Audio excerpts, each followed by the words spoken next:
And to you, good day. I'm very happy to have you in my life. Thank you so much for that. And we are ecstatic to have all of you in ours. I would like to share an experience first and then ask my questions. Yes, yes. So recently I joined an ayahuasca ceremony, and one of the questions I had when going in was about Sekhmet. And she Yes, is an Egyptian goddess. She was also called Vereteka, or Great of Magic.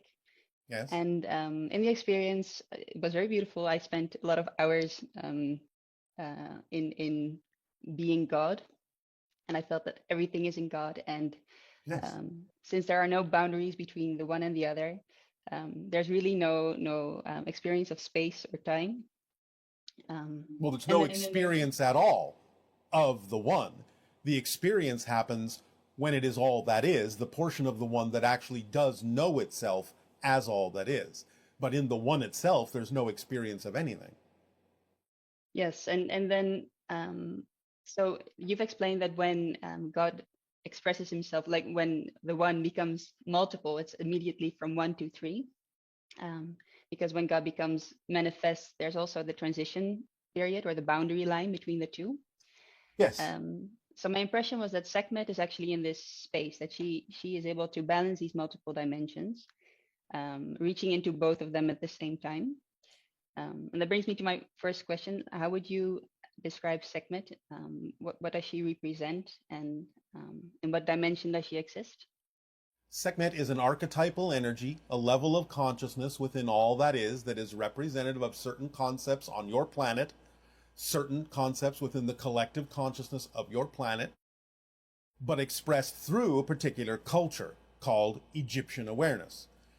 Sekhmet is the idea to some degree of what you typically refer to as magic, or what Sekhmet would particularly perceive as shapeshifting from one reality to another, as many of the Egyptian archetypal symbolic gods were representative of. And thus, Sekhmet allows for a fluidity of change, a magical kind of representation that can also extend into different disciplines depending upon how the energy of Sekhmet, if one is used to that idea, if one is familiar with that idea, if one wishes to harmonize with that idea, can apply in their lives in different disciplines. Is this answering your question, or is there something more specific you wanted to discuss about this? Well, I do have more questions, but that's a very nice start. It's a very good explanation. Thank you. Yes. Okay, so I've heard you talk about cats, and sometimes you use the phrase the animals that you refer to as cats on your planet. And it made me wonder whether cats or felines or lions exist in other on other planets as well. Well, certainly in parallel realities that are versions of Earth, they do. But of course, on other planets, there may be certain animals that are similar, but not necessarily identical, because they will adapt to whatever form is representative of what's required for the consciousness of that world. So there may be some similarities in different worlds that you may say, well, that's very cat like, but they won't necessarily exactly be cats. Is there a connection between cats and Sirius? Peripherally, but not directly. You've also explained about shamans and that they are practiced at changing their frequency to match the frequency of other realities and dimensions. Some of them And are, yes. so how I've understood that we change our frequencies actually by changing our belief systems. So by getting rid of fear-based or irrelevant beliefs, we change Yes. our frequency. So how Yes. would it work if we want to match our frequency to a specific dimension or location? How do we go about? Well, this is what your imagination is for.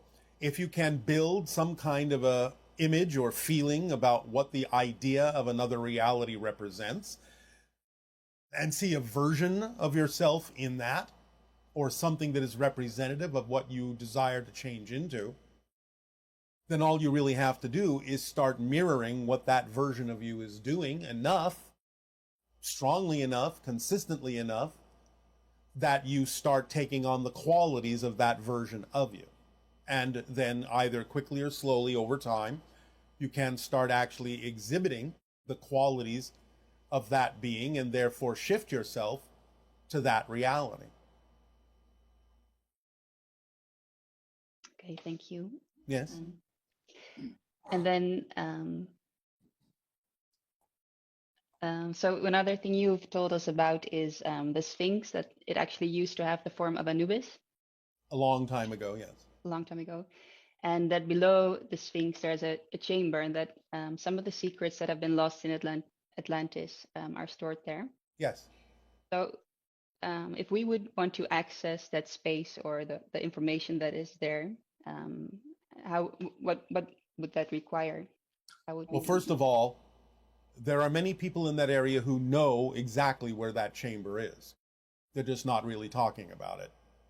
People have asked permission to drill down, to drill a hole under the right paw of the Sphinx, to send a camera through that hole to see what's there, but they have not been allowed to do so at this particular point.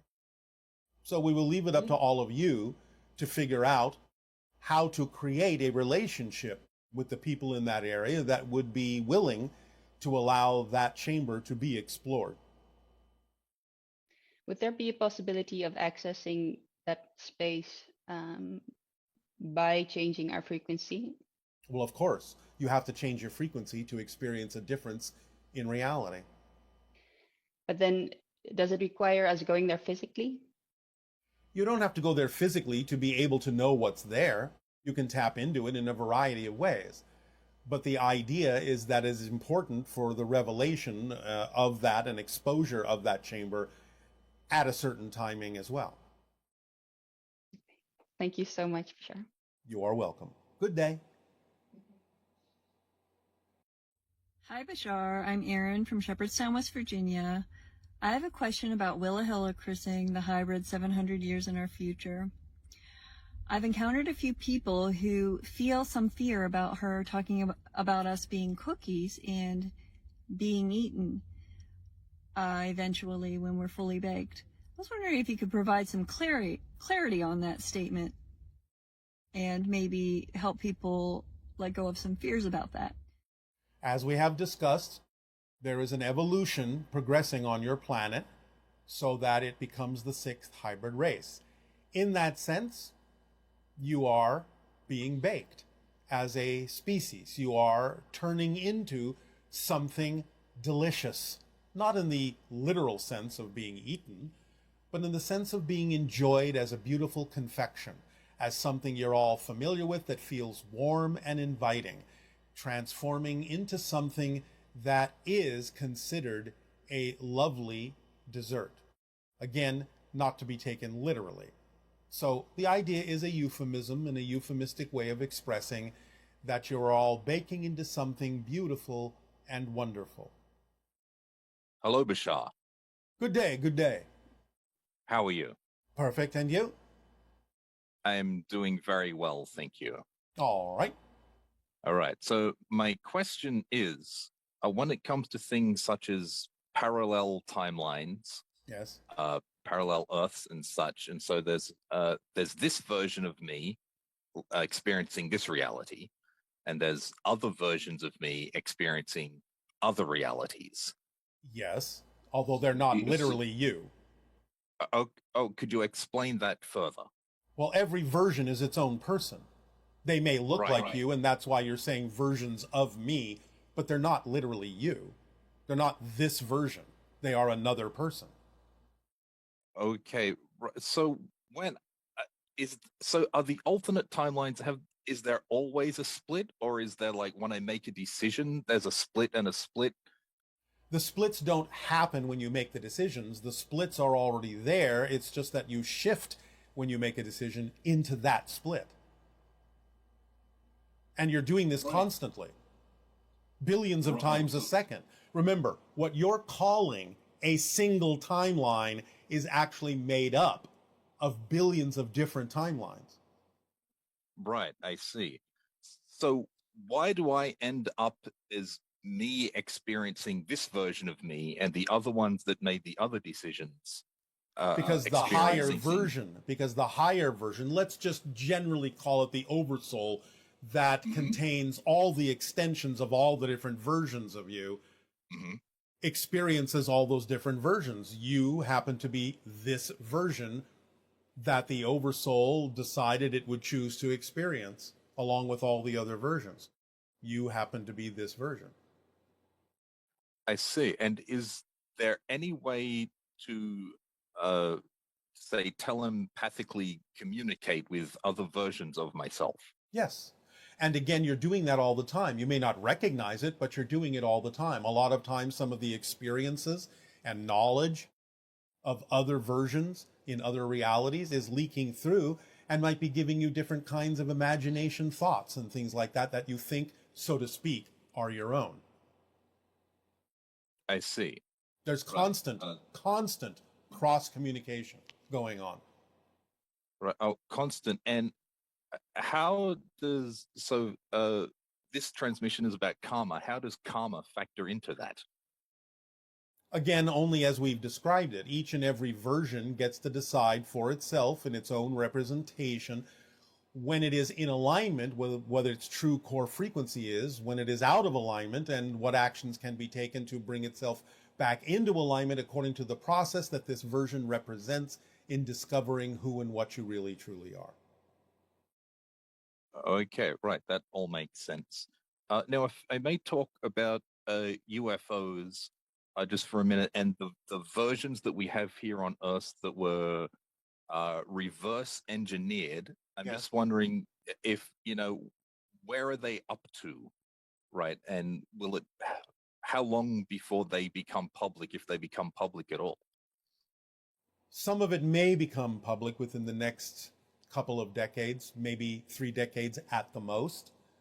But again, bits and pieces of that information do already exist, of course.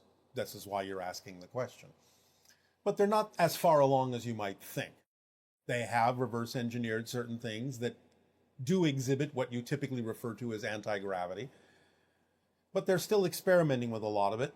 And not to put too fine a point on it, but a lot of the ships that they've reverse engineered, well, let's just say, without being judgmental, that they're of a more simple design. Right, I see. And in a previous transmission, a person did ask if the ones being reverse engineered are interdimensional. And I believe you said the people reverse engineering it came into unexpected consequences. I was wondering if you could go into that more deeply. For example, No, what not unexpected? Really. Not really. Some of the unexpected consequences are that people got shifted into other dimensions and never came back. Other consequences are they may have shifted through other dimensions to other locations on your planet. Some of them may have been molecularly affected by this. Molecules could have been displaced, gone out of alignment. There can be electromagnetic effects that can be detrimental if it's not done correctly. These are some of the things they have experienced, but we won't go more deeply into it than that. Okay, that's sort of what I expected the answer to be. Also, next year is 2023. Yes. Which I'm looking very forward to, because as you've said many times, that will be the beginning of the window of open contact.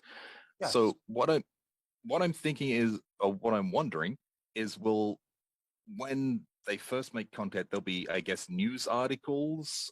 Not right away. Not right away. Again, as we have said, just because it's the beginning of the window doesn't mean everything happens all at once. We're just talking about a shift in energy, a shift in vibration in a certain way that allows for the probability of more contact, which will begin in more isolated places on an individual basis, and even just with the idea perhaps of more sightings, more visibly to more people.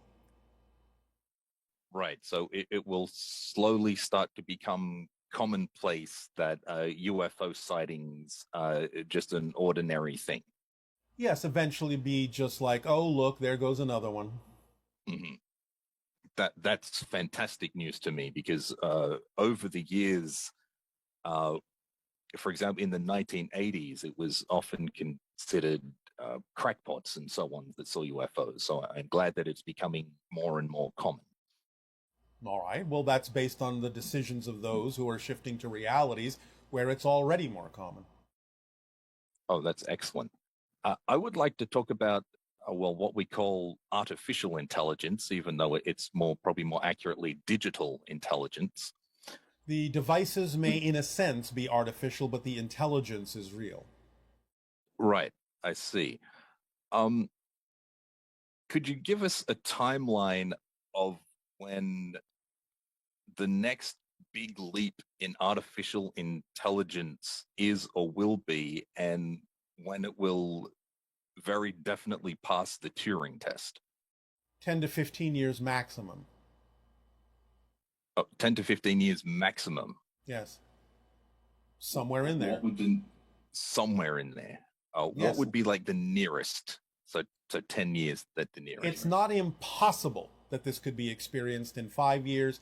It's just that we see the probability being higher between 10 and 15.